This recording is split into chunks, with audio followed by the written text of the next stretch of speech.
He's the ace of the staff. Let's welcome in Logan Webb. Let's bring a friend of mine in. Pat Burrow. Pat, how are you today? Bill, I'm doing great, man. Glad to be on with you.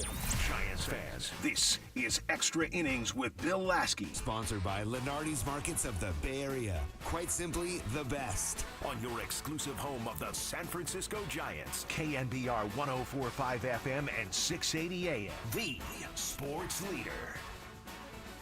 Now Jordan Walker swings and a line drive off the glove of Chapman, reaching up down the left field line, and this is going to win the game for the Cardinals.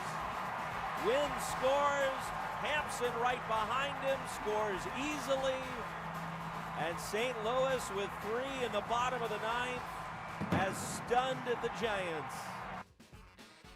Welcome into an extra inning post-game show with Bill Lasky on a Saturday evening, and I'm feeling like somebody just punched me in the gut. I was not expecting that in the bottom of the ninth inning by the St. Louis Cardinals, and I think all Giants fans probably feeling the same way I'm feeling right now, as Ryan Walker couldn't even get an out in the bottom of the ninth inning, and the St. Louis Cardinals had 4 hits with a walk, and they ended up walking off the Giants in a 3-2 win in St. Louis. And you start looking at Ryan Walker, and everybody's going to get on the bandwagon or get on his back and rip him, but I want to slow everybody down here right now, because Ryan Walker has been pitching extremely well.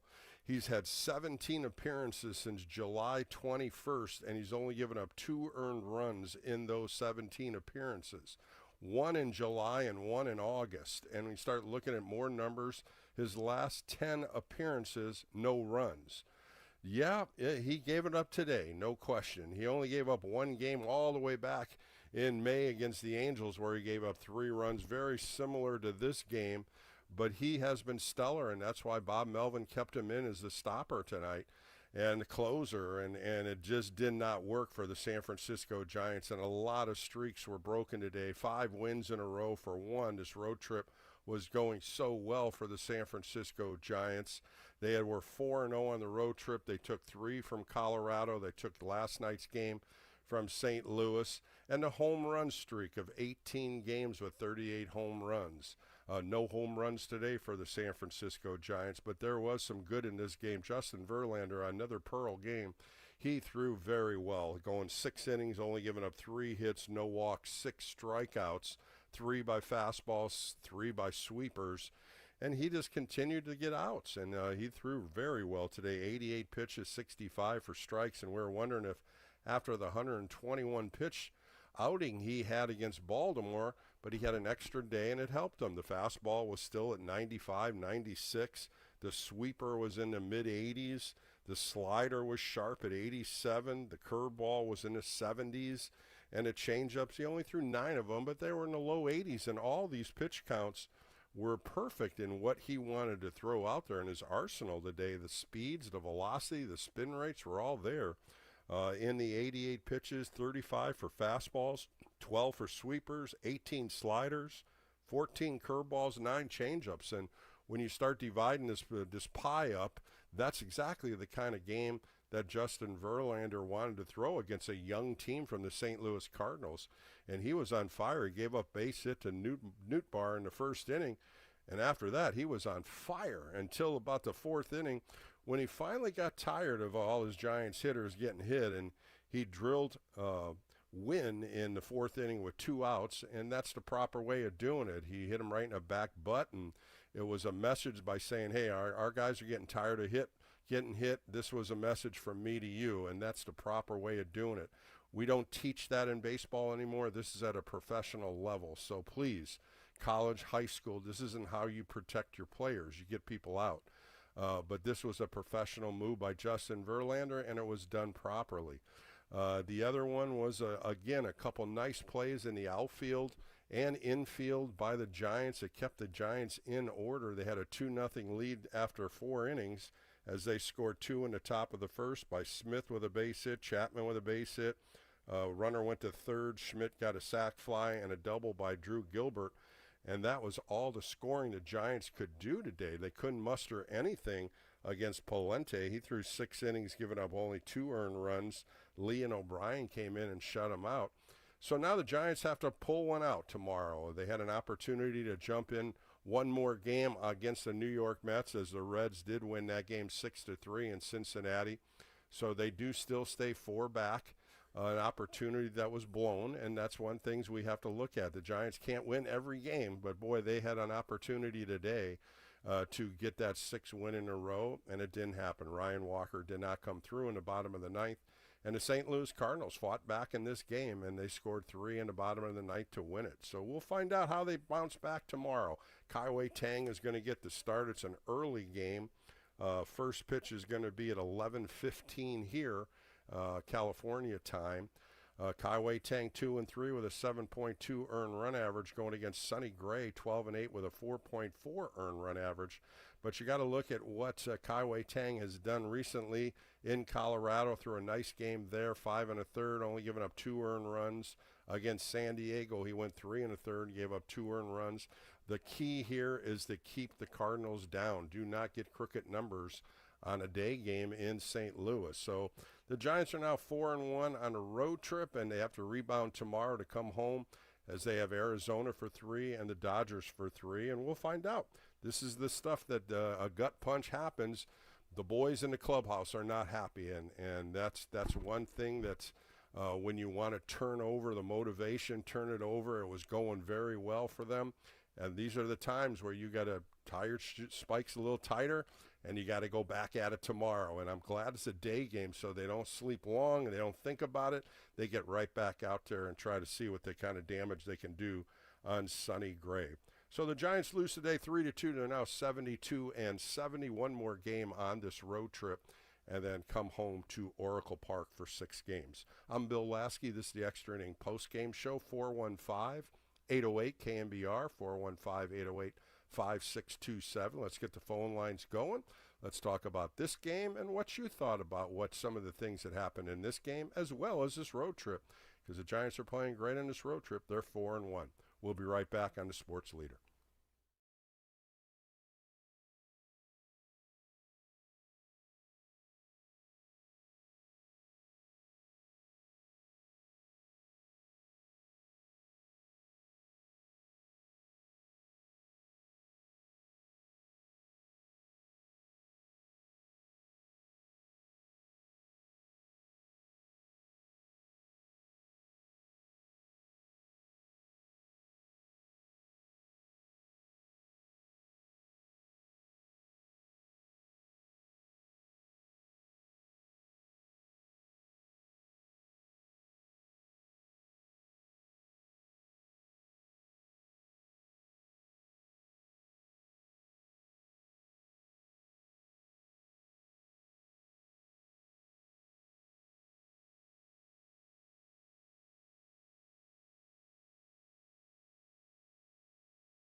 Did you ever think you could become a big league baseball player?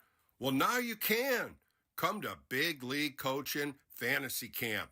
It's January 11th through January 17th, 2026 in beautiful Scottsdale, Arizona. Our host hotel is the Marriott Suites for the week.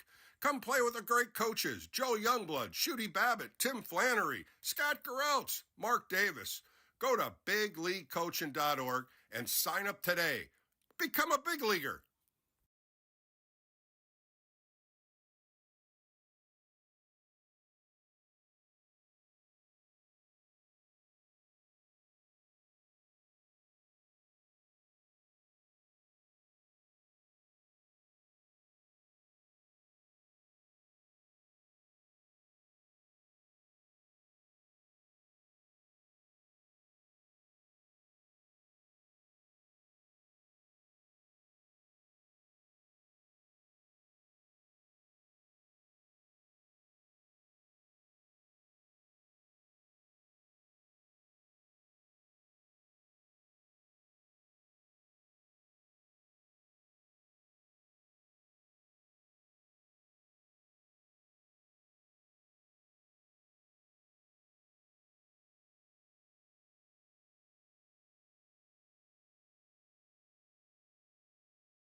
From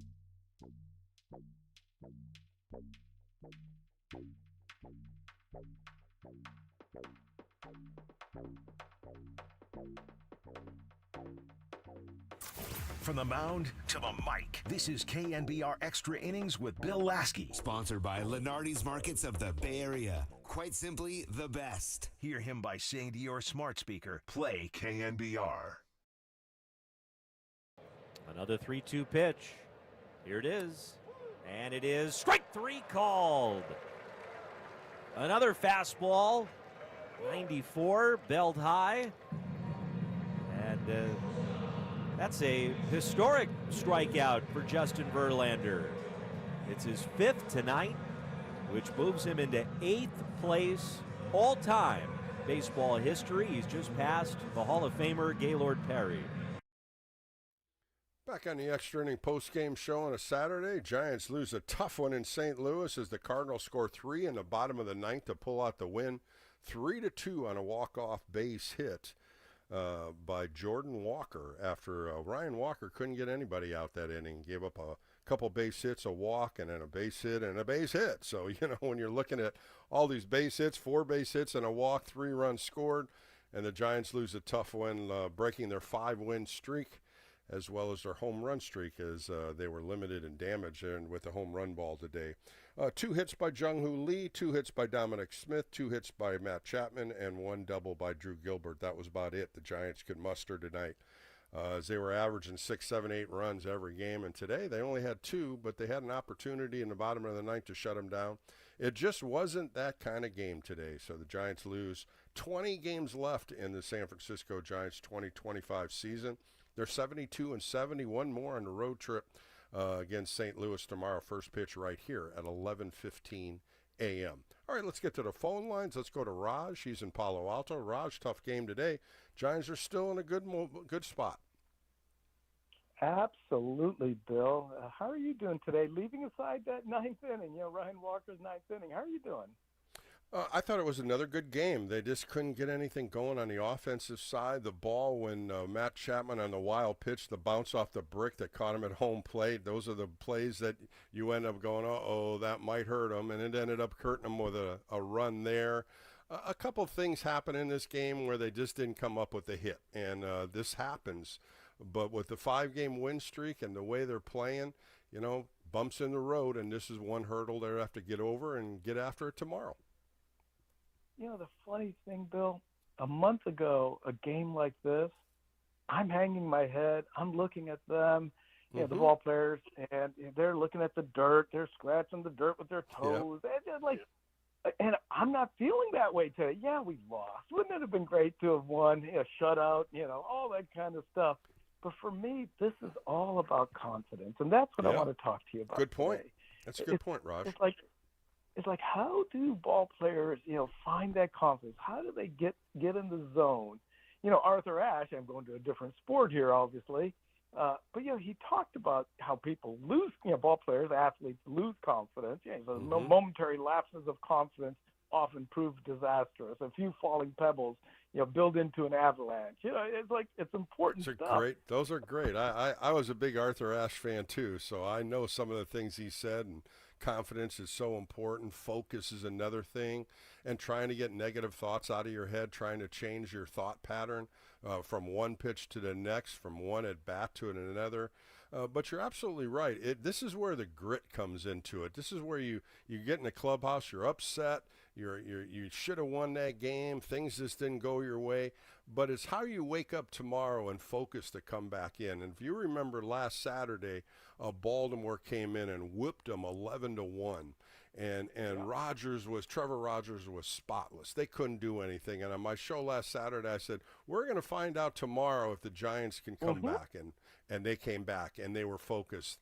And I think that's what they have to do tomorrow against Sonny Gray. Get early runs like they have and start producing through the whole game and get a good win so they can come home with a nice 5-1 record on a 6-game road trip would be a way to forget about this game. And they have to do that tomorrow. I remember you saying that. I remember how I felt at that time, which was ambivalent. I wasn't sure that they'd turn it around.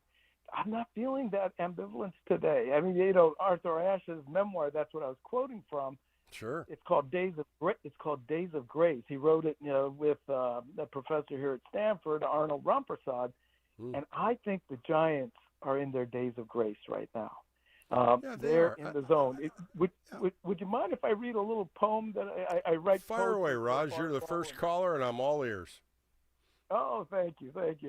Earlier this season, you and I talked about a novel of mine. And you said, "Hey, call back in the fall when it's published. It's coming out on Tuesday. It's called Double Play on the Red Line." But I want to focus on this little poem. I write for bardball.com, and the poem goes like this. I just wrote it today. In the zone, the Giants zone. Pitchers hit every corner, even ancient Verlander. Fielders get a jump on the ball. Is Devers gloving his way to the hall? Catchers nail the speedy runner. Hey, Bailey, can this be any funner? Hitters love every umpire's call.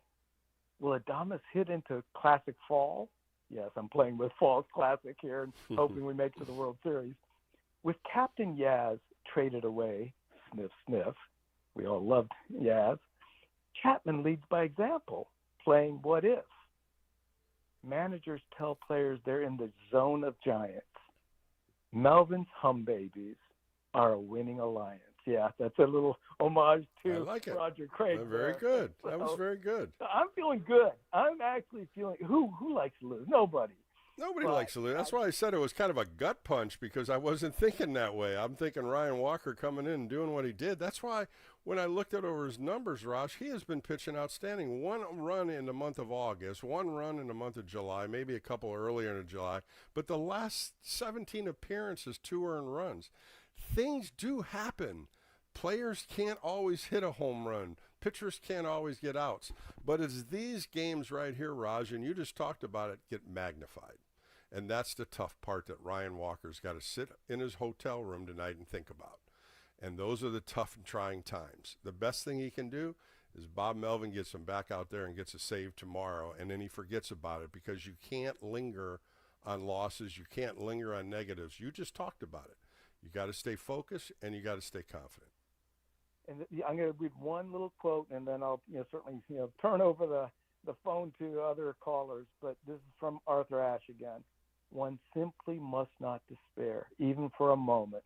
And Camilo used to despair. It's like, obviously world-class athlete, all that. But I think Ryan Walker is going to bounce back. And I think, Bo Mel's in a good space with him. And 20 games are a lot of games left. Raj, thanks for the call tonight. I love your poem. I appreciate your time once again. Have a good rest of the night. Okay, now, Bill, thanks a lot. Let's go to Cupertino and talk to Terry. Terry, you're on an extra inning post-game show on a Saturday night. A tough loss tonight, but the Giants are still playing good baseball. Hi, Bill. That was a good call. The last caller. I enjoyed it. But, I'm 20 years young, and I love listening to all your games. I listen to you after the games, all 162 of the Giant games. Well, so thanks, Terry. always, and you're perfect to do that. But anyway, and bring back Verlander, and thanks for bringing us Yaz, the grandson. I've enjoyed that too. Yeah. I just want to make one thing. I don't want to sound mean or anything, but I don't want them to break up Joe and FP Santangelo.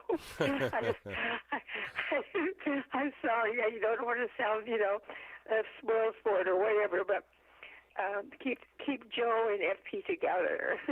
And they're changing over. Some of the broadcasters are having different schedules, and bringing Joe and FP on in 25 to 35 games was a great move, and people are enjoying the radio with them. It's a different sound, different voice, different thought pattern, and FP being an ex-player, and he had so many great years with the Washington Nationals. He's a pro at it, and I think those are the things that make those two guys work well together.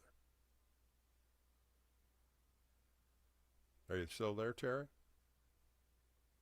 I lost Terry. So we're sitting here with a gut punch from the Giants loss. Well, I'll give you a little positive right now. Yamamoto was going into the bottom of the 9th inning in Baltimore with a no-hitter. Well, I'll tell you this. Baltimore Orioles just scored 4 runs on 3 hits, and they ended up beating the Dodgers 4-3. The Dodgers now have lost 3 games to Pittsburgh, and now they've lost 2 games to Baltimore.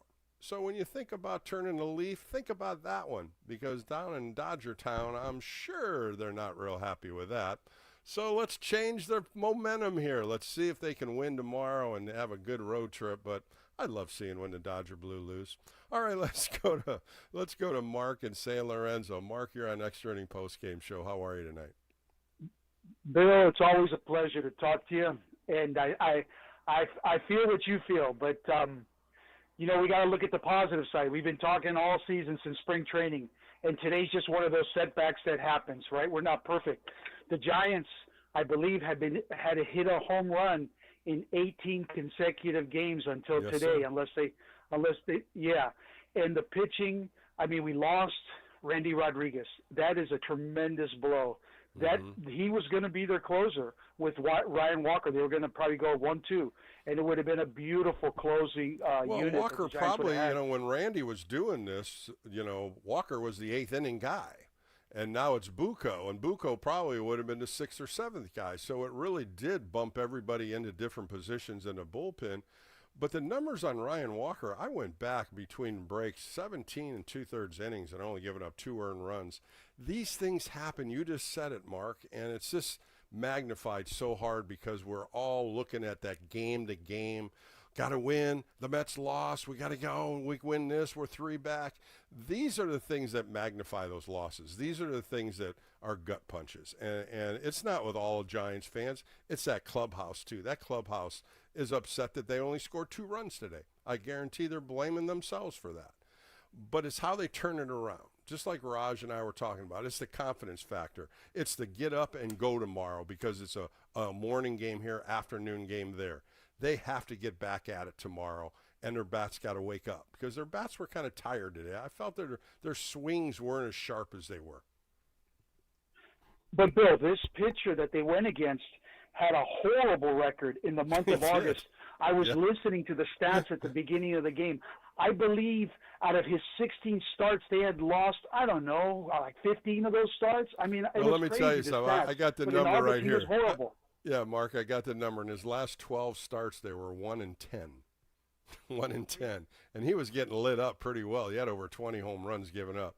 But today he had that big breaking ball going, and he tried to get in on some guys, hit a couple guys, and, they just couldn't mount any kind of attack against him. And another thing, here's a guy that you think you're going to score 4, 5, 6 runs on, and you only get 2 off of them, and their bullpen comes in and shuts you down.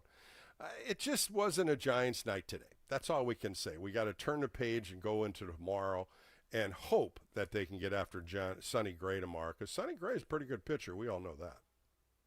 Absolutely. They had their chance. Today would have been that day. But when Willie Adames took one off the top of his dome in the first inning, I'm sure he was kind of skeptical after that, and everybody else was. And then Matt got hit. Matt Chapman got hit too. So this guy was there for the taking. But when you're that wild, it kind of works to your advantage because now the guys are skeptical. They're not stepping into the boxes like they usually do. And another stat, he had only hit one other person in 100 and something innings, and today he hit 2 right off the bat. And so that was unfortunate, man. That was But hey, Bill, I got no complaints. The Giants are hitting. They average 8 runs a game right now. Right. When is the last time that was the case? They're going fine. Now I'm looking at next few weeks. 20 games are left. They have 6 against the Dodgers. They have 6 against the Diamondbacks. Those are the critical games that they're going to be battling every game to win. And I hope. Well, like I said, this road trip, Mark, if you heard me over the last weekends, this road trip, they needed to win.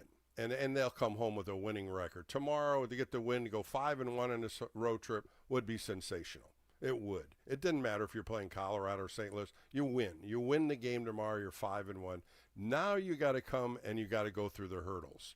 Arizona Diamondbacks are playing really well right now. They're 500 right on your tail.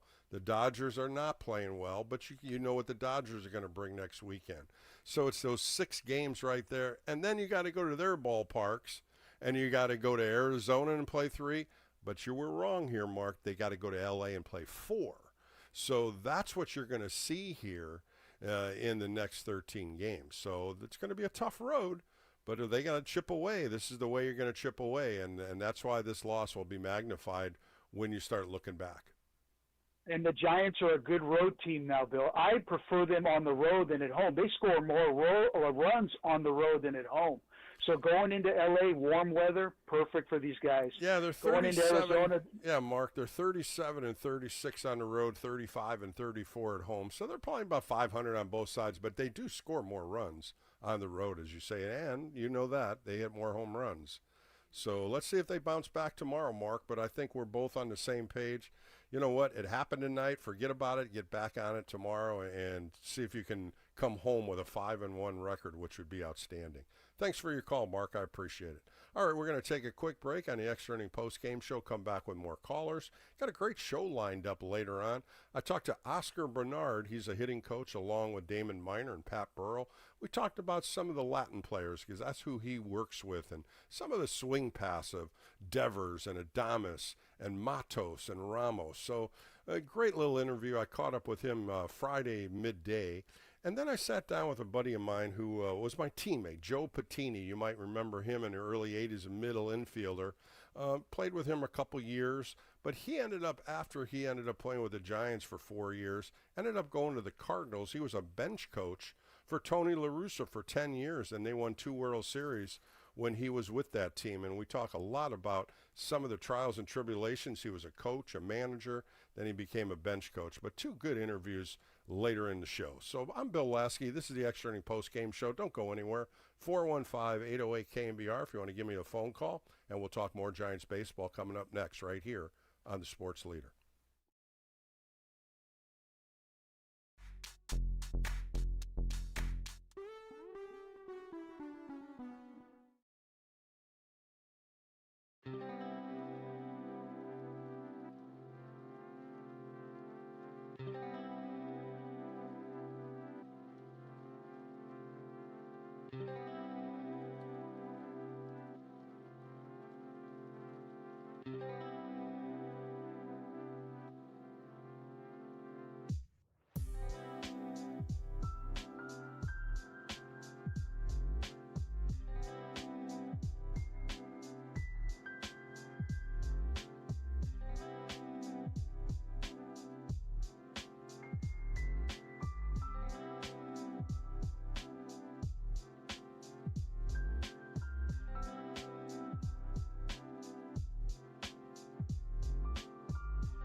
This is KNBR Extra Innings with former Giants right-hander Bill Lasky. Sponsored by Lenardi's Markets of the Bay Area. Quite simply, the best. Hear him on your Apple HomePod by saying play KNBR. Play KNBR.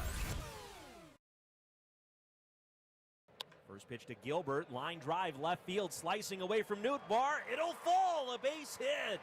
Nootbaar picks it up in front of the track. The run scores. Gilbert speeding into second, and he'll make it in standing there. An RBI double. Drew Gilbert. Stay hot. Back on the extra inning post-game show with Bill Lasky on a Saturday. Giants lose a tough one to St. Louis. They score 3 in the bottom of the ninth and walk it off. 3-2 Cardinals winners. Giants are now 7-2-70. Going in tomorrow, 11:15 a.m., get up and have a cup of coffee and watch the game. It'll be on NBC Bay Area. Also, it'll be right here, carrying it on KNBR. Tang against Gray. 2 right-handers going in there, Kaiwei Tang and Sonny Gray. It'll be a good game. I'm seeing the Giants come back and bounce off this loss and get early runs like they've been doing and come back and just have a good game. I can see them coming home 5-1. Taking a tough one here tonight, but at the same time, there's only 20 games left, so these games all mean something. And, of course, the bottom of the ninth got magnified with the 3 runs, and the Giants just didn't have enough runs on the board. That's what it comes down to, but a lot of positive things going on with the Giants. We talked about 18 games, 38 home runs. That streak was lost tonight, and a 5-game win streak was lost tonight. But you start a new one tomorrow. Why not? Let's get it going. All right, let's get back to the phone lines. Let's go to San Jose and talk to Dennis. Dennis, how are you on a Saturday night? Well, I am. I don't feel so good tonight. I wanted to say, like I say, pitching's going to win, and we lost today because of the pitching. The closer, I think we're going to have to get a closer next year, a better closer. We need a closer real bad, and I'm glad I'm talking now instead of before. I was really upset before. You guys settled me down a little bit.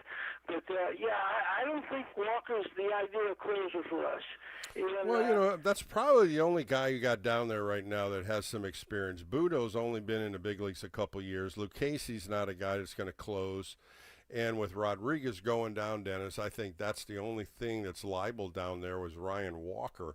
But you know what? It's just going to have to be these battles, and he was very good. His last 10 appearances, no runs, no earned runs. I mean, he was dialed in today. It magnified with a couple base hits and a walk, and then a couple more base hits, and sure enough, the Cardinals walk off. A tough loss, though, because the Giants had a 2-0 lead going into that bottom of the ninth. And you know what? Teams battle, teams win, and home teams, it's very tough to sweep a team in their home park. Yeah, I think the number to get into the playoffs, I think, is 17. If we can win 17 out of the 20, we'll get in.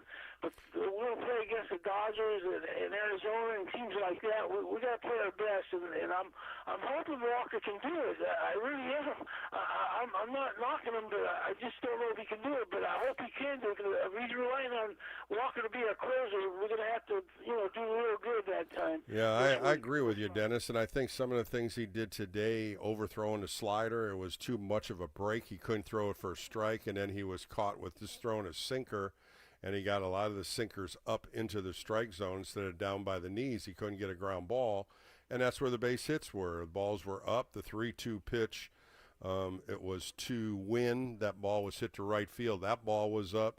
The 2-2 pitch to Crook was a ball 3, and then he walked him, and then Sagaz got that base hit to left center field. Balls were up, and that's not Ryan Walker that we know of. He's a ground ball pitcher, and when the ball's up, I always talk about sinkers. You overthrow a sinker, the ball doesn't move. You don't have enough time to get the movement down. It stays up, and that's what happens. It turns into a flat fastball, and that's how we got hurt tonight. Yeah, we did. Well, we got to come back tomorrow, man. Simple as that. Okay, Dennis. Well, thanks for your call, buddy. Have a good rest of the night. Let's go to Mike in San Francisco. Mike, you're on an extra inning post-game show. Giants are playing good baseball. They've won 11 out of 13, but tonight just wasn't their night. Uninhibited and no judgment about our Giants tonight. What made my night, Bill, was seeing Cal Ripken going around that stadium in the classic car. That was pretty cool. Before the game, it was, and I only caught it for a moment. And after in the manner in which we lost, to see Baltimore, we just kind of owe them a debt of gratitude on that one. For now we just had to hold on for Colorado. Let's see if Colorado can pull it out. They're losing 10-7. They have first and third. They had 10 on them earlier. Yeah, they're first and third with one out in the bottom of the 8th inning. Let's see if they can pull that one off against San Diego and watch these two teams falter. And they both have not been playing well. Do you mind telling me the score of that one? It's 10-7 in the bottom of the 8th inning. Colorado's got first and third with one out. More good news. And the Reds beat the Mets.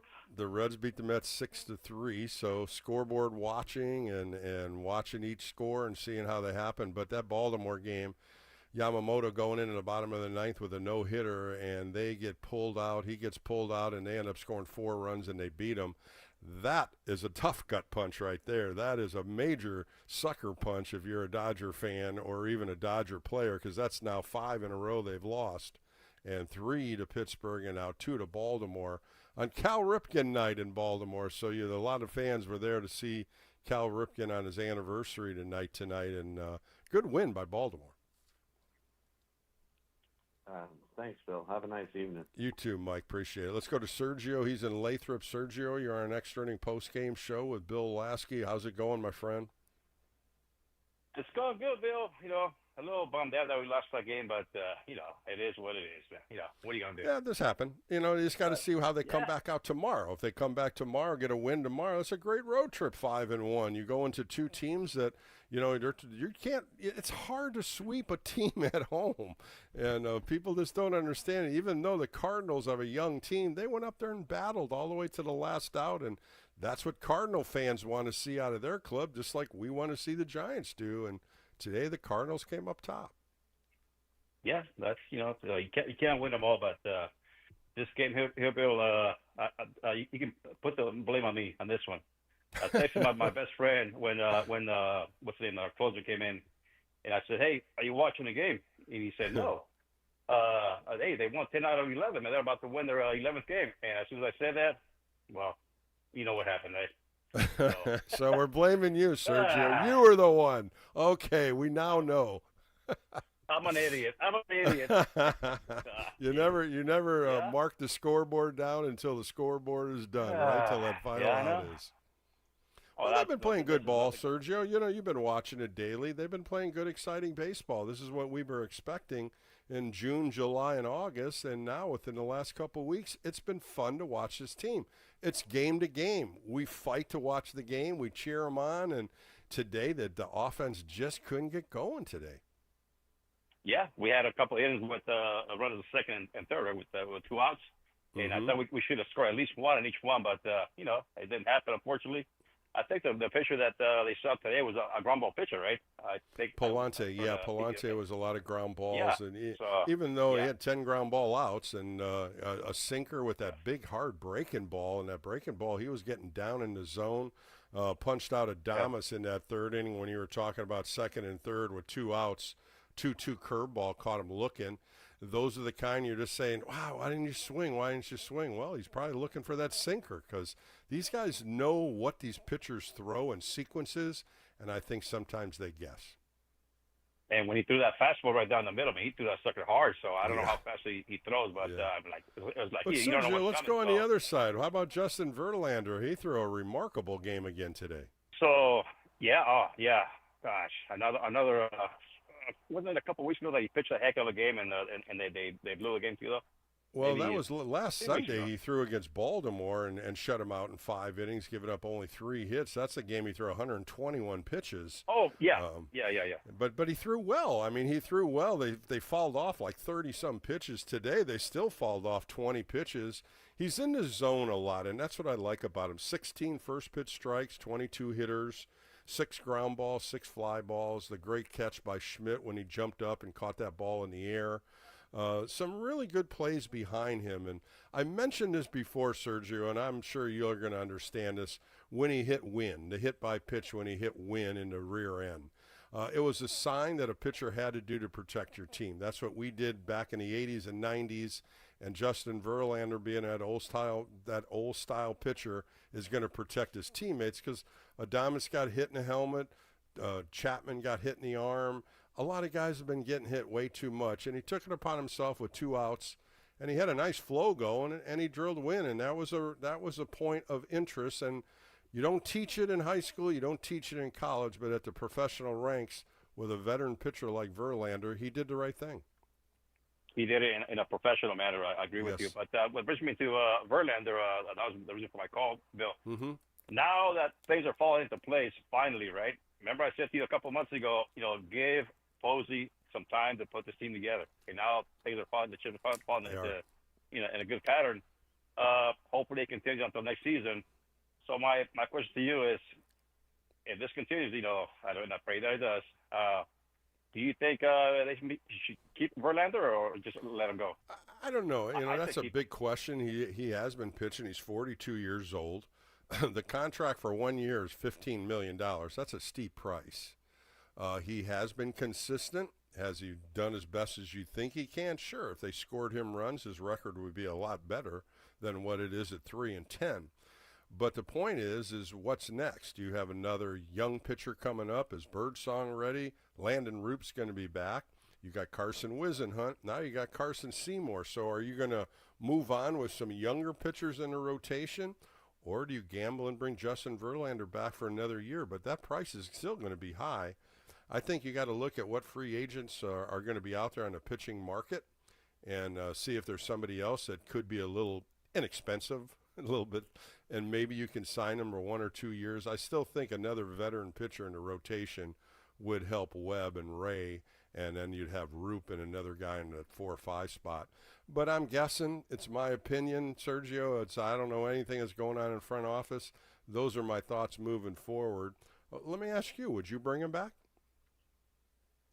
Yes, because he's a veteran. Okay, so he's pitched pretty much forever, right? So maybe having a veteran like a Verlander can help the younger guys that are coming up. Teach them the ropes, and hey, maybe they can work out a deal. Maybe not $50 million, but somewhere that. Logan Webb was on Fox Sports, and he said that Verlander was outstanding with the younger pitchers, and he said he taught him a lot more about scouting and analytics a little bit more because Verlander's really into the analytic thing and knowing a little bit more about hitters, scouting teams before he goes out there. And Logan said, I'm good, but, man, he is outstanding. And that brings to the point of how you learn from older players. You just talked about it, older pitcher, giving them lessons of how do you prepare for a game and how you move forward with it. And we'll find out. I mean, he's pitched great in the last few outings, and there's times that he has been pitching fantastic. I remember the White Sox game, and they gave up runs after him. I mean, his record definitely doesn't look like he's pitched. Well, he's got Matt Cain a lot, pretty much for the whole season. So, him and Webb both. I mean, you could throw Robbie Ray in there too. I mean, all three of them. Yeah, Robbie. In the earlier parts of the year, Sergio, there was no run support for these guys, and when you look at Robbie Ray, I think two games 1-0 losses. A couple of them are 2-1, and he's been getting hit pretty hard lately. A bad call in that last game in Colorado cost him a couple runs, but. When you got Logan Webb and Robbie Ray, and then you mix in a couple other guys back behind them, that's going to be a solid rotation. But we'll find out later on. But the season's left, got 20 games left, and hopefully the magic will continue with the orange and black. I got one last one for you, Bill. I was in Sacramento last night and watching I forgot his name, the first baseman. Rivercats? Bryce Eldridge? Rivercats, yeah. Bryce Eldridge. Yeah. Boy, that kid is tall. He's 6'7". He is. Yeah.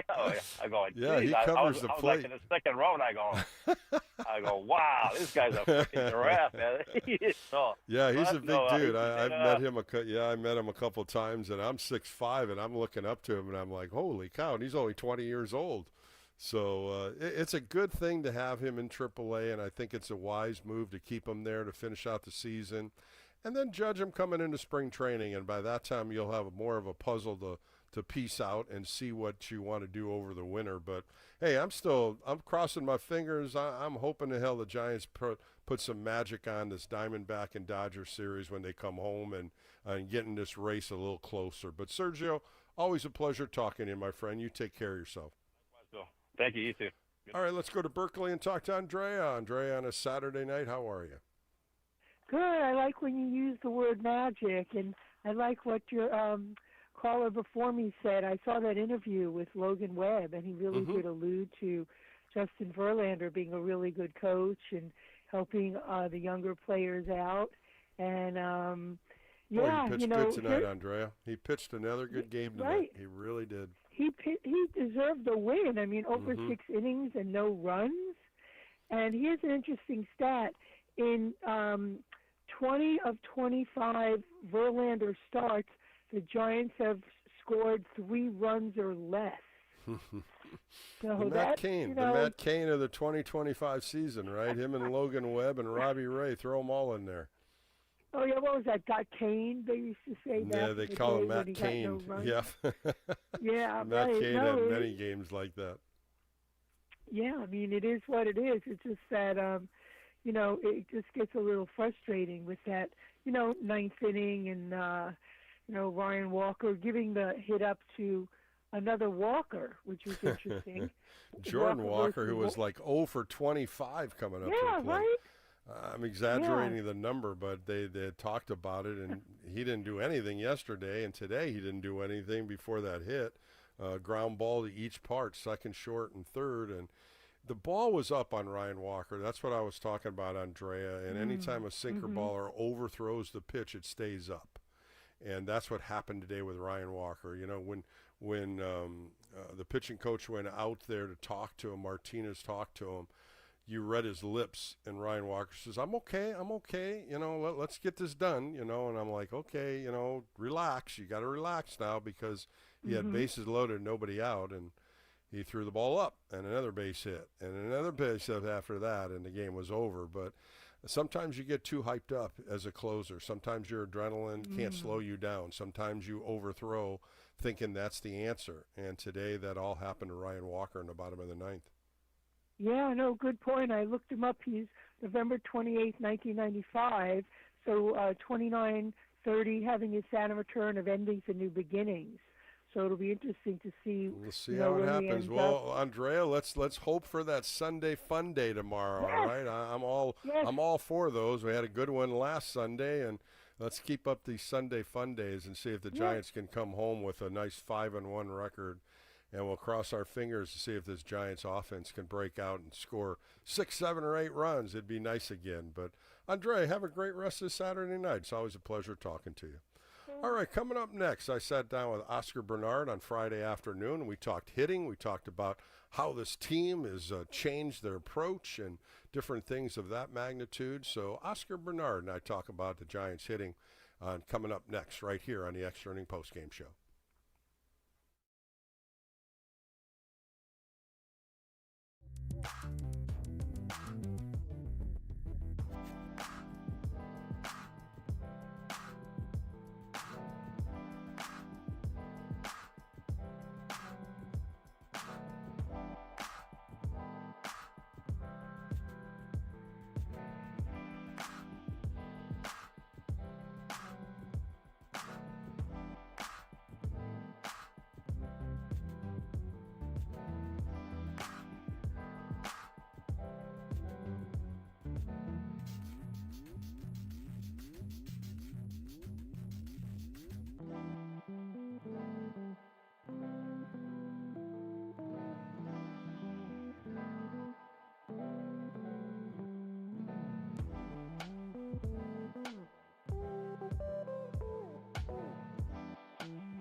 KNBR Extra Innings with Bill Lasky keeps the postgame rolling live right here. Sponsored by Lenardi's Markets of the Bay Area. Quite simply, the best. On KNBR 104.5 FM and 680 AM. The sports leader. Welcome back to the Extra Inning Postgame Show with Bill Lasky. My guest today sits next to Pat Burrell and Damon Miner. Of course, he's the third hitting coach. Let's bring in Oscar Bernard. Oscar, how are you today? Thank you. Thank you for having me. Once again, I'm doing fantastic today. Well, the team's doing extremely well, going through Colorado, taking 3 games, the homestand 5-1. This team's got a little energy going into St. Louis today. Tell me a little bit about the team chemistry. Oh, right now we're feeling good. The boys are feeling great. They're playing, as you can see, we're playing extremely well. So this is something we've been preaching, and finally has been together the last few weeks. So we're feeling exciting going to the Cardinals and see what we can do today. Well, with all the work you guys have been doing all season, the hitting has just come alive. Let's talk about the 17 straight games with home runs. My goodness, 36 home runs. The boys are hitting the ball harder, they're hitting it longer, and they're hitting it out. So tell me a little bit about this home run streak. Well, you know our roster, we have some pieces they can do that. In any given day, we have talent. We have Devers, of course. He's a God-given talent at the plate. So I think that we've been preaching like quality at bat, take one pitch at a time, make what the best you can do with each pitch. And I think the boys are embracing the message. I think the boys are doing what we pretty much asking them to do, to take quality at bat every time they're up there. Boy, Rafael Devers has definitely got hot. 4 for 14 in Colorado, 2 home runs, 4 RBIs. The contact rate has gotten a lot better. What has he been doing differently? I don't think he has been doing anything different in the past. He's just feeling comfortable little by little at the plate. As more he bonded with the group, he's feeling like himself. You know, there is one of those type of hitters he can do it all. But right now he's feeling comfortable and trusting his process and trusting his ability and letting it happen. Oscar Bernard joining me on the Extra Inning Postgame Show. The player that's really caught my eye is Luis Matos, coming up from AAA, and he has been on fire. A different batting stance a little bit, maybe keeping his hands back a little bit more, but he's going to right field a little bit better. Yes, this is before he went down. Pat and the group, we sat down when we talked to him about get a little bit more quiet with his move and his slow. So right now you can see it's a little bit more spread out, less movement. Hands are in the same spot. It's just a little bit wired and trying to minimize the movement when he low. But right now he's working and he's applying what we talked to him before he went down. Willie Adames has got hot. He's hitting the ball out of the ballpark, had 9 home runs in the month of August. He just seems like he's more comfortable, looking at the ball a little bit better also. All your hitters seem like they're just more confident. What have you seen out of Willie Adames? I think with Willie is, hitting, you already know it's up and down. With Willie is one of those type of hitters. Like when he get hot, he's get hot. And right now he's feeling great. He's feeling comfortable. He's trusting his process. He's trusting his ability, and pretty much he's letting the game come to him. He's eliminating limit chases and stuff like that. And now he's like, okay, you got to come to me. Then I do my thing. This is the mentality right now he's in. Oscar, we got to talk a little bit about the energy bunny, Drew Gilbert. He just seems like he's just all fired up every day. Of course, a rookie, he's looking at everything a whole different world. Everything's moving so fast. But, boy, he is getting some good at-bats. What have you seen out of Drew Gilbert? I think his personality match with our group. Players already embrace him. His energy, day in day out, is contagious, and the players love it. And right now at the play, he's feeling it, and he's feel free. He's feel comfortable, and I think the whole group is like pushing him to be himself, and that's what you see at the play. And we all know as a great players, and we know he can hit. It's just a matter of time for him to feel once again comfortable at the play and be part of the group. Oscar, I see you down at the end of the dugout, mostly with the Latin players, talking baseball, talking hitting. You don't use a tablet. You don't use a book. You're the old school kind of guy. You're looking at eyes and watching everything. What are you comparing with the hitters after they take at bats? We talk more about mentality, approach, and like what we thought in that situation, what we were looking for, and the stuff like that. The tablet, I use it, but no in those situations. I'm trying to stay away from mechanic and talking about foot down and stuff like that. I'm trying to build those guys confident back up after bad at bat or poor result, something like that. But the mentality is like go and review the at bat. What was your thought process? What you're looking for in that situation? What the game asking you to do? And if you're ready to do it in those particular situations. This is my main conversation with those guys at the end of the dugout. Oscar, how hard is it when you see relievers coming in for one inning at a time to try to adjust to see what they have? Of course, the pitch mix is so important. How do you get hitters to prepare for that? I mean, it's extremely hard, but we have data, we have information. But I think to me, it's tough as a hitting coach to tell the guy he's going to do this because, as you know, human element is unpredictable. Even we know he had tendency. We know he can do this. He got this. But at the end of the day, it's like trying to put those players in best position they can do and go there and compete, have quality at bat. And this is all about. Well, the new look now is when a guy gets a home run, they walk through the tunnel in the dugout. Pretty amazing. It's pretty exciting. How did that come about? And boy, the players are sure loving it. I don't know who started that off because I was pretty much in the cages, but I can tell you the energy when somebody hit a homer, the energy is feeling. Everybody calling the tunnel, and you felt the energy in the dugout. So I don't know who came out with that, but the boys loving it, and everybody's doing it, even the coaches sometimes. Well, looking forward to the St. Louis Cardinals series as we talk on Friday morning. It's important that the chemistry keeps going. The team has won 10 out of 11 games. There's only 21 games left. I know you always want to look at one win at a time. You don't want to look any further. What does this Cardinal team do for you as a hitting coach? What have you seen anything from them that you can teach these hitters to look for? Well, it's tough task in front of us. Those bullpen, they loaded. They can throw hard. They throw stride, and they can pitch. So to be prepared, those guys just we have to keep doing what we're doing right now and pass the information and hope our guy execute in what we have in mind today. So we expect our boy to go out and compete like every day and see what happens at the end. Last one for you. As you prepare for the 3-game series against St. Louis, of course, you come home and you play a tough series at home, 3 against Arizona, 3 against the Dodgers. you guys can't look forward. You have to keep looking at the individual games. How do you prepare your team as well as your hitters? Does this take one game at a time? I think the whole coaching staff has been done a great job telling our guys one game at a time, and the boy I embrace it because right now we are playing good, but we know what we can do. But we got to take sounds like cliche, but one game at a time. This is our mentality. Win today, play today the best we can, and we're gonna worry about tomorrow. But you know how it is. Like people want us to think about in the future, but it's something we cannot control. We just control what we have in our hand, and we're trying to do our best to win each game. But it's got to be one game at a time. We cannot be thinking way ahead. That's too much.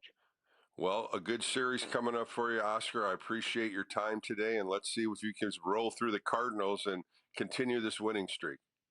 Well, thank you for having me once again, and we hope our boy come back after day off high and keep rolling what we're doing right now. Thank you for having me once again. Thank you so much, Oscar. That was Oscar Bernard on the Extra Inning Postgame Show. More coming up right here on KNBR, the Sports Leader.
Bill is back. Fired up, bringing it, all excited. This is KNBR Extra Innings with Bill Lasky. Sponsored by Lenardi's Markets of the Bay Area. Quite simply, the best. Listen on your Google Home smart speaker by saying play KNBR.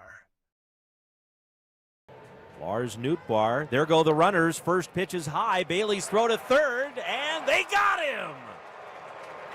Chapman gets the tag down. Smith, or rather Scott, is out.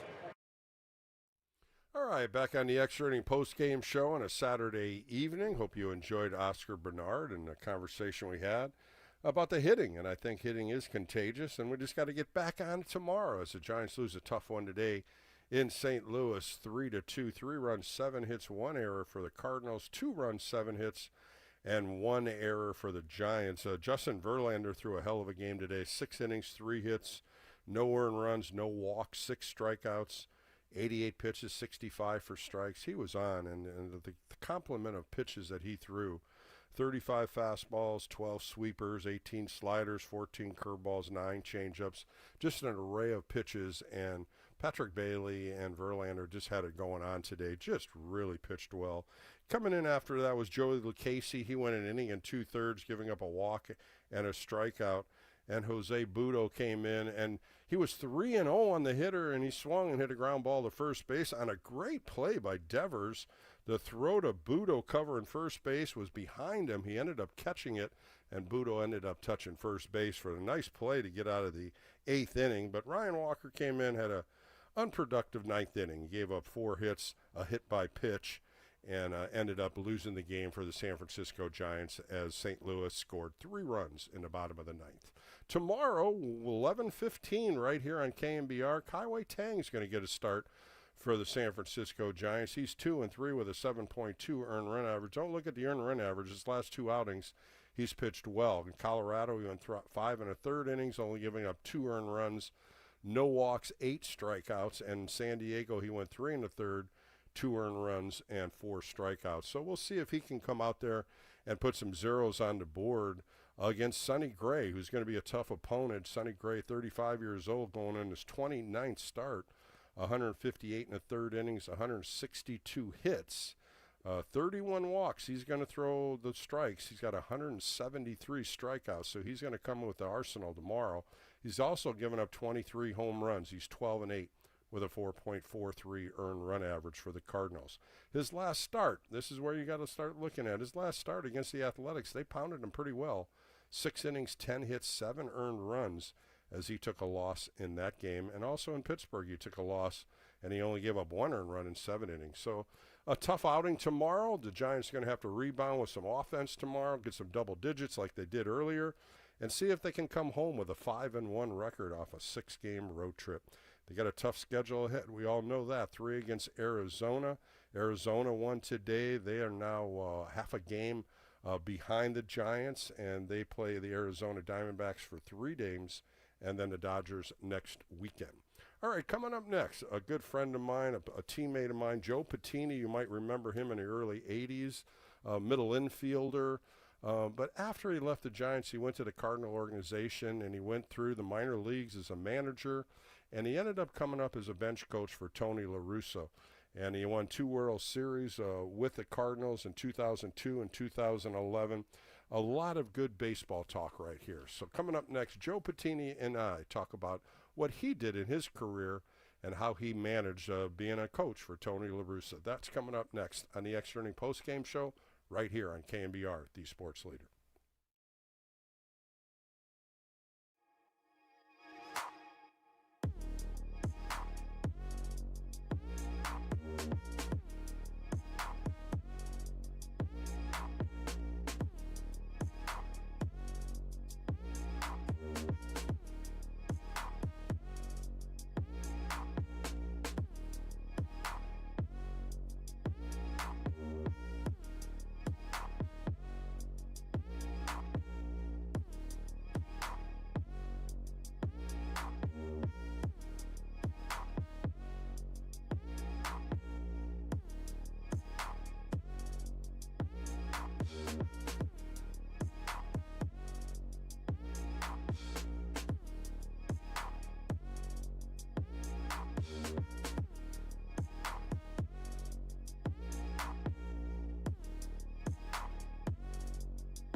The game may be over, but we know you want to talk more ball. So KNBR Extra Innings with Bill Lasky continues. Sponsored by Lenardi's Markets of the Bay Area. Quite simply, the best. We are KNBR 104.5 and 680, the sports leader.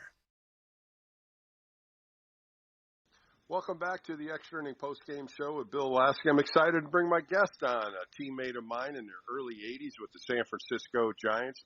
He's a two-time World Series champion, as well as a bench coach with the St. Louis Cardinals back then in 2006 and 2011. Let's bring him on. Joe Patini. Joe, how are you this afternoon? Doing good, Bill. Doing good. Good talking with you. Well, it's a pleasure to have you on, and I wanted to just talk a little bit about it. You started with the Giants. You ended up coaching with the Cardinals. What makes this rivalry so special?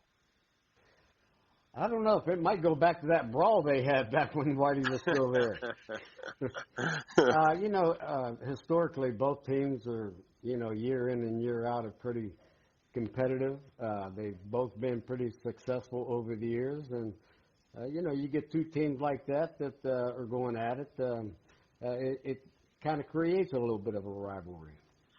Let's bring the fans back to where you started. You grew up in West Virginia, went to Brook High School. Did you play many sports back then, Joe, or was it just mostly baseball? I played high school football, but baseball was my love. I was fortunate enough that played on a pretty good team. We won the state championship my senior year. I got a scholarship to go to Mercer University in Macon, Georgia, where really helped me out because even though we were a small school in the South, we played one of the best schedules that you could play in college. We played Miami, Florida, Florida State, Auburn, Alabama, South Carolina, Clemson. I mean, and a couple of years we got our butts kicked, and then my junior and senior year we got a little bit more competitive. So that was a big help to me in my career. Yeah, you went to Mercer University, and you ended up signing with the Montreal Expos in 1977 as an undrafted player. Tell me how all that went down. I had two pretty good years my junior and senior year playing that type of schedule, and was kind of disappointed that I wasn't drafted. I got home after my last year and was actually looking for a summer job before I had to go back to finish one more quarter to get my degree. And I got a call from a scout named Mercer Harris. He said, "We have a contract here for you with Montreal if you want to try it." So I drove down to Macon. I signed the contract. They sent me to Florida to start out in rookie ball. And, I spent 3 years with Montreal. And after in 79, I played in Denver and got put on the Major League roster that winter. Went to my first big league camp with Montreal in 1980. I was there 10 days, and I was a player to be named later to the Giants, and that's when Roger Roger got hurt with his hand, and they wanted a backup in case things didn't pan out with him. So that's how I got with the Giants. It sure happened. March 15th, 1980, you came over to the Giants, and it didn't take you long. That year, you ended up coming up to the big leagues July 10th as your Major League Baseball debut. Exciting time back then, Joe. We always remember that time when the manager calls you in. How did that happen? How did they tell you you were going to be a big leaguer? Well, first of all, the years that I played in Phoenix, the first three, I think, I played for one of the greatest managers, Rocky Bridges. Yep. Rocky was just fantastic. I remember coming to the ballpark one day, and he called me in the office and says, "You're going to have to go buy you a sport coat because you're getting caught. You're going to have to leave and meet the team in San Francisco." So it was pretty exciting, and I always dreamed, that if I ever did that call up, that I was looking forward to calling my dad, and I called home, and he wasn't home. So special, wasn't it? Yeah. Well, you come up, you're in the big leagues, and of course there's some players that were playing pretty well. Johnny LeMaster, Darrell Evans, Joe Morgan, Dwayne Kuiper. There were some good, solid infielders. How did you adapt to play with these guys? Well, when we got up the first year in '80, there were several of us called up from Phoenix, and I was one of the last ones. We had a bunch of rookies get called up, and when we first got there, the team started playing pretty well. We got to where we went into Cincinnati and swept them all 4 games, the first time that's ever happened to them at Riverfront Stadium, and we got to where we were only 3 or 4 games out of first place, but you know how things can change. You get to the second half, and after people start seeing what you hit and what you don't hit, and how you pitch, it gets a little tougher. Well, you had Dave Bristol as your manager when you first came up. Of course, you and I both had Frank Robinson as a manager, a different style manager, a guy that wanted you to play like he played when he was a Hall of Famer. How did you like both of these managers? I love Dave. Dave, when I first got up there, I was always a player that I didn't have, a whole lot of talent. I had to play hard. I had to play smart. And Dave, I think, liked what he saw in me. And I remember at times after a game, he would come up to me and say, "Hey, you're playing tomorrow. I don't know where, short, second, or third, but you're playing tomorrow." And when somebody has confidence in you, it really helps you, to play a little bit better. And, I really enjoyed Dave. He could be tough on players, but, he got fired that winter after my first year, and then Frank came in. And, I was going into spring training that year thinking I might have a job. I might have a chance to be in the everyday shortstop. And what I found out was Frank wanted to bring somebody over from the Orioles, Billy Smith, who was a switch hitting infielder. And next thing I know, I'm back in AAA. Yeah, those times were tough. There was so many players being shuffled around, and we didn't get opportunities, and that was the thing. After you leave the San Francisco Giants after 3 years, you go on and play with the St. Louis Cardinals, and you end up in 1988 hanging up the spikes and becoming a coach. How difficult was that with you, Joe, and what did the Cardinals do to advance you to go into coaching? I'll tell you what, in '84, I was playing for Jack Mauld after I got sent down out of spring training, playing in Phoenix, and was there for most of the season. Then on August 1st, Jack Mauld called my apartment and said, "Your contract's just been sold to Louisville," which was the AAA team of the Cardinals. And, it's August 1st. You got one more month left in the season. I got my wife and my 2-year-old daughter there. They wanted me in Louisville the next day. It was just frustrating at first, but Bill, that turned out to be one of the best phone calls I ever got. Mm-hmm. I went to Louisville. I played 2 seasons for Jim Fregosi there. We won 2 American Association championships. I got real close with Lee Thomas, who was the farm director, and he would come up to me after a couple of years and keep asking me to come back, play one more year, and then if you want, we'll have a job for you when you retire. Well, he kept his word, and when I started coaching in the minor leagues for the Cardinals, they had probably the best, most experienced staff as coaches in the minor leagues that's probably ever assembled. You had guys like Dave Ricketts,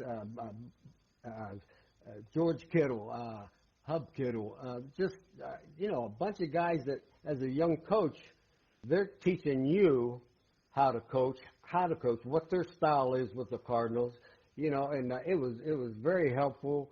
It got me on my way. I ended up coaching 2 years in AAA. Then I managed for 8 years, and then I became the minor league coordinator for 5. So I spent a lot of time in the minor leagues with the Cardinals, and then finally I got my opportunity to go up with Tony and become his bench coach. That voice you hear on the Extra Inning Postgame Show, ex-teammate of mine with San Francisco Giants, Joe Patini, and you certainly did. In 2002, Tony La Russa brought you up to the big leagues, and it was a big move for you. As you said, you managed in Louisville. You ended up winning the American Association Championship. Your roots were with that minor league system. You grew as a minor league field coordinator. Everything was moving forward, and now you're on a big league staff. Tell me your experiences now, Joe. You're in the big leagues now, and you're doing the defense. You're doing so many different things to set up everything for the team. What was that thought in your mind? You're back in the big leagues, but now you're a bench coach with one of the greats, Tony La Russa. Yeah, working with Tony was just unbelievable. I mean, he's one of the most respected managers, if not the best manager that ever managed in the major leagues. He was just the type of guy that made it easy to do your job. He expected you. He let you know what your job was. As long as you were doing your job and keeping up on everything, you were going to get along with him. We had a great staff in St. Louis for those years. Dave Duncan, our respected pitching coach, Dave McKay, Jose Akindo, a good friend of mine, was the third base coach, and just everybody just worked really good together. We did our job, but I think the best thing we did was we let the players play. You compare teams now. You look at the Cardinal team now. I think they have a lot of good players. Mm-hmm. But the difference was back when I was in St. Louis with Tony and Dunk, we had good players, but we had several great players. Guys that, you just threw them out there and they did their thing. Albert Pujols, Edgar Renteria, Larry Walker, Jim Edmonds, just to name a few. And the pitching staff, headed up with guys like Chris Carpenter. I mean, these guys went out and they went at it every day. Well, in 2006, you guys finished 85 and 78. It was a battle. A lot of injuries happened that year, but you ended up getting to the World Series and you defeated the Detroit Tigers in 4 straight games. First championship you've been in as a World Series champion. How rewarding was that for you? Hey, you know what? It was very rewarding. It was a lot of fun. I've always told people that when you watch the teams in the NFL after they win a World Series or the teams in the NBA after they win a championship, I don't think it measures up to what these guys feel after playing 162 games, going through a division series, going through the pennant, and then getting to the World Series and finishing up on top. It's just an unbelievable feeling. And a lot of work goes into that. And I remember in 2004, we went into Boston, my first World Series, and I remember Dave McKay telling me, he says, if we don't win, you'll wish you didn't even come. You weren't even here. And it was so, we had a great team. That's the year I thought we really should have won. That was our best team of all 3 World Series teams. Mm. And we got swept by the Red Sox, and it just left a really sour taste in your mouth. Joe Patini joining me on the Extra Inning Postgame Show. Well, after 2006, you guys jump in, and it's a battle between the Giants and the Cardinals in 2010. In 2011, there you go again. You're right back in the World Series. You defeat the Texas Rangers 4-3 in a great 7-game battle. And you add Matt Holliday, Lance Berkman, John Jay, some new names, but you still had your core guy, Molina, Pujols, Roland. This team was solid. This team was built from the ground up with some of the guys that went through the minor leagues with the Cardinals. How was that feeling, and how rewarding was that again to win your second World Series? That year really sticks out with me because what happened was I think we were like 6-7 games out in the middle of September of the wild card. And we brought some players up from AAA, and our front office wanted Tony to play these guys. They wanted to get a feel for them for the next year. And Tony kept telling them, when we're out of it, they'll play. Mm-hmm. And we were never out of it. We went all the way to the last series, went against Houston. We were game back of Atlanta. We lost the first game. They lost the first game. We won the second. They lost the second. Now we're just hoping for at least a tie. And we win the last game, and Atlanta loses to Philadelphia, and we sneak in the wild card. So, my first thought was, you're celebrating this, and you're going, oh, my goodness, now we got to go play the Phillies. But it was unreal. We played so well, pitched so well through all those series. It was went in and took it to Milwaukee, and then probably two of the most incredible games ever in World Series history. Game 6 against Texas with the David Freese game, to where you're one strike from going home, a loser, and twice. And they had David hit the double to tie, and then the home run to win it. And then we came back the next night, and the very first inning, Carp gives up a double. We're down 2 runs, but David Freese comes up, ties it up, and we end up winning another one. The funny thing about my career in St. Louis, I always tell people, I was fortunate to go to 3 World Series. Mm-hmm. I went to the first one. We got beat. I got a 2-year contract. We went to the next one and won, and I got a 1-year contract. We went to the third one and won that one, and I didn't get any contract. Joe, you went from the top of the mountain down to the bottom of the mountain. But I'm telling you, I don't know how that happened like that. Well, you got 2 World Series rings out of it, and you got a nice commission check, so that had to be good. Yes, I was very appreciative to the Cardinals, Walt Jocketty especially, giving me the opportunity to come up and actually I got a few years on the big league pension in San Francisco, and then I topped it off with the years in St. Louis. So I'm living here in West Virginia. I'm retired. I'm sitting out at my farm right now, just watching the cows. So baseball, like the saying goes, baseball's been pretty good to me. A couple more questions with Joe Patini on the Extra Inning Postgame Show. So I got to ask you a couple questions about your career. You hit 1 home run in your major league career. Who'd you hit it off of? That was off of Willie Hernandez. That's right, Willie Hernandez. Was he pitching with Philadelphia then? I was trying to think when he pitched in the National League. No, he pitched for the Cubs, Willie Hernandez, and I got him in Chicago. Yep. Well, there was another pitcher in Chicago. I tell everybody that was against the wind too. Well, you hit off Dick Tidrow pretty well. Do you remember what you did off Dick Tidrow? I think the very first time I faced Tidrow, the first pitch, he threw me that slider, and I think it was the game of the week when we were playing in San Francisco, and he threw me a slider, and I went, oh, I ain't hitting that.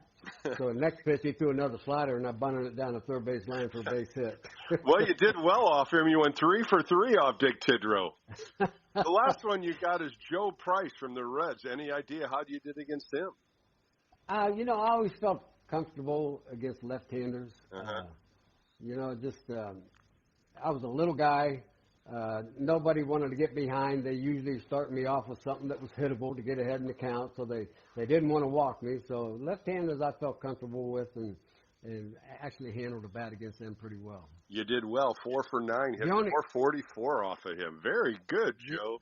So the only left-hander I can't say that about was facing Carlton in Philadelphia. Well, you weren't the only one, Joe. There was a lot of guys that could hit. Frank would put all us right-handers in there against Cartland. I'm going, it ain't going to help. Well, our last question here, Joe. When you look in the rearview mirror, there's so many years you coached and managed, and you also played in the big leagues. What would you say to Major League Baseball for everything that Major League Baseball did for Joe Patini? I'm always appreciative. Now that I'm retired, I try to help out wherever I can with baseball, whether it's Little League, high school, any of the colleges. I'm done with the professional level coaching and stuff. I've had enough of that travel and stuff. But baseball, has been good. You try to give back because a lot was given to me. I feel like I worked hard for a lot of it. I got a couple breaks along the way to help me out. But all in all, it's been a good career. Well, Joe, a pleasure catching up with you, my friend, and continued success watching those cows graze. All right. Well, listen, it was great talking with you, Bill. Stay in touch. That was Joe Patini on the Extra Inning Postgame Show. More coming up right here on KNBR, the Sports Leader.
You're listening to the former Giants righty. It's KNBR Extra Innings with Bill Lasky. Sponsored by Lenardi's Markets of the Bay Area. Quite simply, the best. Heard on your Apple HomePod by saying play KNBR. Welcome back to the Extra Inning Postgame Show with Bill Lasky as we close out a Saturday. Giants lose a tough one in St. Louis as the Cardinals score 3 in the bottom of the ninth and walk it off, and they beat the Giants 3-2. Now the Giants are 72-70 on the year. Final game of the road trip and a rubber match against the Cardinals tomorrow First pitch right here on KNBR at 11:15. Kai Tang takes the mound for the Giants against Sonny Gray. Two right-handers will be going at each other. We'll find out if the Giants can rebound after this tough loss today. But you know what? It's Sunday. We have to have a Sunday fun day, right? So let's hope for the Giants will win that and come home with a 5-1 road trip and a tough homestand coming up. 3 against Arizona and 3 against the Dodgers. And the extra inning post-game show will be on next weekend after each one of those Dodger games. I want to thank my two guests today, Oscar Bernard and Joe Patini. If you didn't hear either one of those will be on the All KNBR podcast after the show. Tomorrow, I sat down with Matt Gage. Of course, Matt Gage is one of the tough left-handers out of the Giants bullpen. Know a little bit about him, and I'll have that interview on. And also Mark Sweeney, who was working with the San Diego Padres, and now he is a broadcaster with the St. Louis Cardinals, and find out a little bit about his history and how he grew up and how he became a Cardinal broadcaster. So both of those interviews will be on after the game tomorrow. I want to thank my producer, Kyle Hart, today, and Double D, Danny Dunn, for picking up the phone calls, and also all Giants fans for listening in to Extra Innings as we continue through the month of September. And we'll find out if the Giants can rebound and have a good homestand and get back into playoff race. I'm Bill Lasky. This is the Extra Inning Post-Game Show. Be well, be safe. Have a great rest of the Saturday. And we'll talk to you tomorrow right after the Giants finish out a win, let's hope so, against the St. Louis Cardinals. More coming up right here on KNBR, the Sports Leader. It's another great outing for the righty.